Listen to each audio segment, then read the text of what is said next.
Hi. Topic 3 is about modeling, and we're going to look at several different types of models in this topic.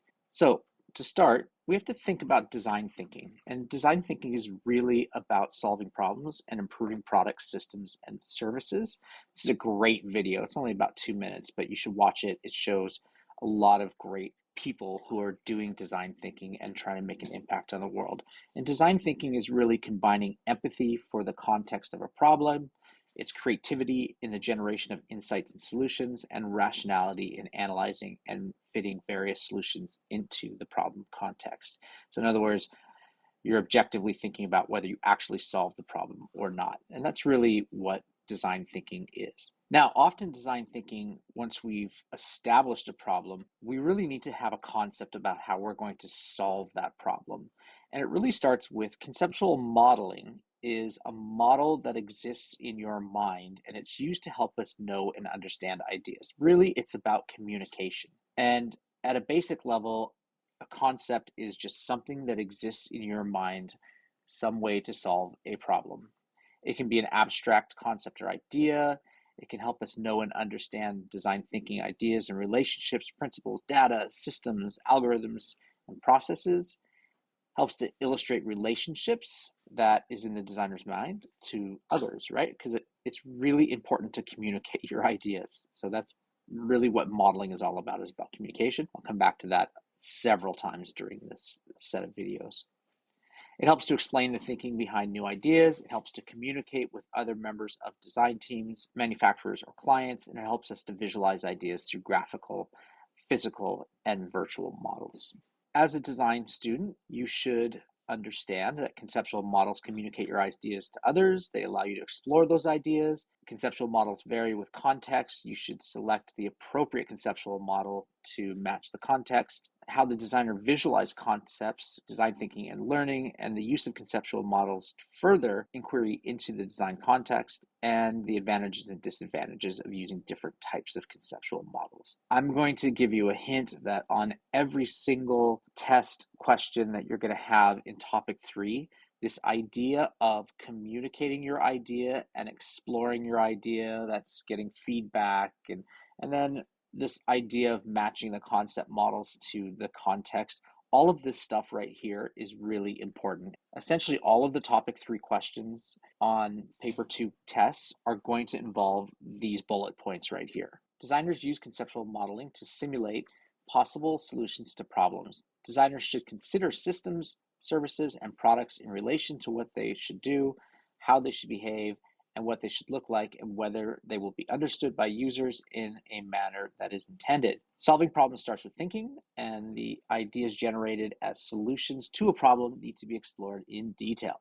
The conceptual process of taking an idea from the ideation stage to a physical product is vital in the development of systems and products, and the process is also iterative and should involve changes along the way. Now, there are 3 types of conceptual models that we're going to focus on. We've got graphical models, we've got physical models, and then we've got virtual models. Graphical models, this is the definition that you need to know, is a visualization of an idea, often created on paper or through software, in 2 to 3 dimensions. Physical models are creations of a smaller or larger tangible version of an object that can be physically interacted with. And I think also it can be the same size as the actual thing. It can be smaller or larger, but it also can be the same size. Computer-aided design is using computers to aid in that design process. An example of a graphical model might be a sketch. So this is a rough drawing of ideas used to convey or refine ideas.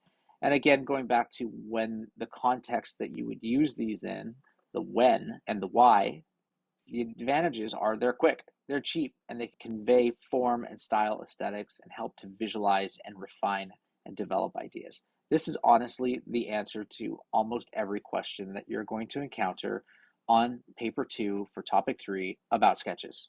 So they're quick, they're cheap, they convey form, they help to visualize and refine ideas, and I would say get feedback from clients. Conceptual models are a simple model of a product that originate in the mind. Conceptual models are used to help us know and understand ideas, systems, functions, and behaviors. How might systems, instructions, services be modeled? Have a quick look at this. You might also visualize steps and stages in the design process by flowcharts and things like that. Visualizing concepts. So conceptual models are useful because they communicate new ideas that are unfamiliar to people. Usually doesn't contain much detail on how the idea will work. It focuses on introducing people to a new way of thinking, and often this key concept is the starting point for a project. Let's talk about physical modeling. Physical modeling is the creation of a smaller or larger version of an object that can be physically interacted with. And again, it can also be the same size. And this physically interacted is bolded because that's very important. And that's the key advantage of a physical model, is that you can physically interact with it. And we'll talk about some of the disadvantages, like down here, it can be expensive to make. But it allows users to evaluate the model on the exterior and sometimes the interior of the model. You can evaluate the model in regards to size, proportion, and texture. You can actually get a feel for it using more than just your sense of sight. Designers can test designs on a range of users and gain realistic feedback. So again, these are the answers to the advantages and disadvantages and why you would use a physical model. And a disadvantage, of course, is that it's expensive. So, really the answers to any question on physical modeling are going to be, it can be physically interacted with, it communicates ideas, you can gain feedback, but they're expensive. CAD modeling is the use of computers to aid in the design process. This can be cheap because you're doing it on a computer. It's essentially free, except for the software can be expensive. It's quick. You can create surface, solid, finite element analysis, and virtual prototypes.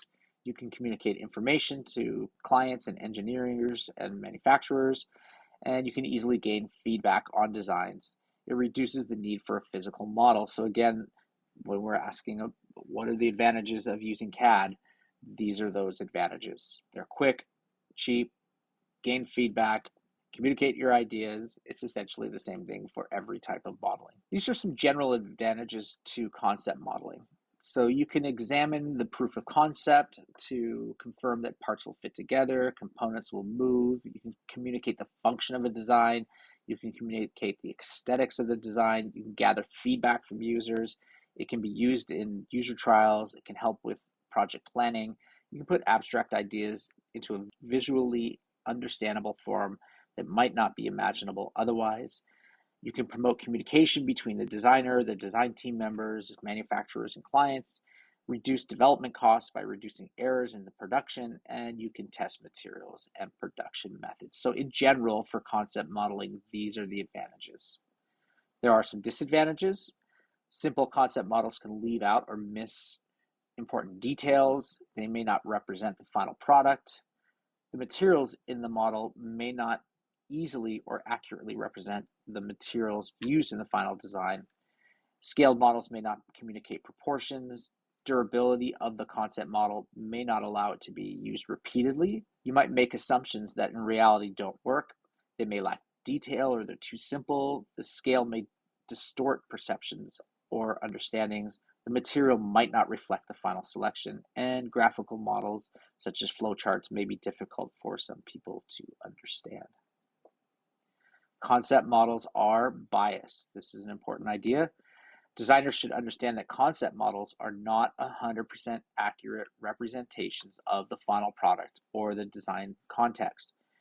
Careful consideration of assumptions about the user and the design context must be made. A designer will consider how much detail to include in a model, which aspects of the environment to use and include. And this is a nice video to kind of finish out this first section. So don't be satisfied with the way things are. Look for ways to improve products and systems. Look broadly for detail, and don't be fixated on one idea. All right, thank you for watching.